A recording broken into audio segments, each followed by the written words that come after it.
এই শোন, এই ব্যাগটা নিয়ে যা তো। আপনার কি আমার এদিকে কুলি মনে হয়? তোর তো দেখতেই বোঝা যায় তুই কামলা। আজব তো, চিনেন না জানেন না, আন্তাজি বলতেছেন কামলা। তোর মতো কামলার আর কি চেনার আছে? দেখেন, মুখে লাগাম দিয়ে কথা বলেন। যাকে রাস্তায় পাবেন তাকে কুলি মনে করবেন না, ঠিক আছে? কি বলি তুই আমাকে? এই কুলি, ছোট মুখে বড় বড় কথা। আপনি এত বড় সাহস, আমাকে থাপ্পড় মারলেন? তুই আমাকে চিনস? হ্যাঁ, তোর মতো কামলাকে আর কি চেনার আছে? করস তো কুলিগিরি, তোকে থাপ্পড় দিয়ে আমার হাতটা আরো ময়লা হয়ে। কিরে মা, তুই এইখানে দাঁড়ায় রইছস? তোর জন্য আমি ঘরে কতক্ষণ ধরে অপেক্ষা করতেছি। আসসালামু আলাইকুম, ভালো আছেন? ওয়ালাইকুম ওর সালাম। মতো কুলিকে কেন সালাম দিচ্ছ না? আরে চুপ কর। কেন? তুই কি উনারে চিনস? হ্যাঁ, উনি দেখতে তো দেখা যায় কুলির কাজ করে। আরে মুখ সামলায় কথা কও। উনি হলো আমাদের এলাকার এমপি সাহেব। কি বলতেছো তুমি এগুলো? এই কুলি স্যার, আমার মেয়ে ছোট মানুষ, বুঝতে পারে নাই।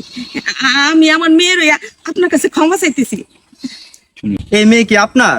আর এরকম একটা বেয়াদব মেয়ে কিভাবে হলো? আপনাকে তো সবাই অনেক ভালো মনে করে, আর আপনি তো অনেক ভালো মনের মানুষ। আর এই মেয়ে আমাকে রাস্তায় দেখে কি বলছে জানেন? সে আমাকে কুলি মনে করছে, ব্যাগ নিয়ে যেতে বলতেছে।